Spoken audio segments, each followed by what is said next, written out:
បាទជម្រាបសួរពុកម៉ែបងប្អូនអរគ្នាបាទនេះមកចាក់ប្រេងគ្រឿងចាក់ហើយពេលល្ងាចឆែកពេលព្រឹកចាក់ប្រេងគ្រឿងចាក់កម្មវិធីពុកចាក់ប្រេងគ្រឿងចាក់នេះមកប្រកបតែឡើងចាក់ប្រេងសិតអត់ដើម្បីអត់ទៅទៅ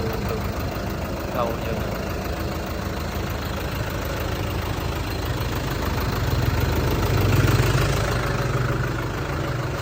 នេះមេឃរាំងប្រហែលជាបានអត់ទៅស៊ូឯថ្ងៃហ្នឹង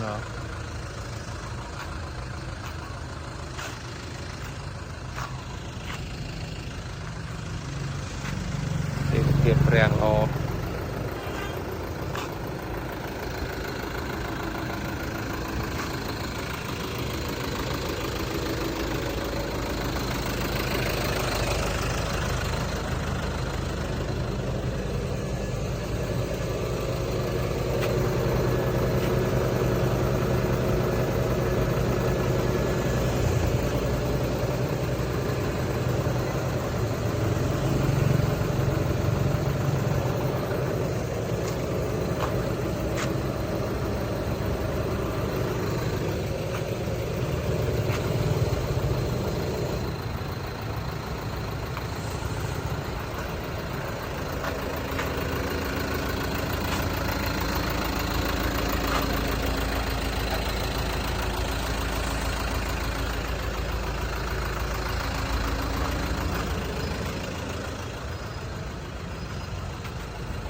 ចង់ចេះកាន់យកទេចង់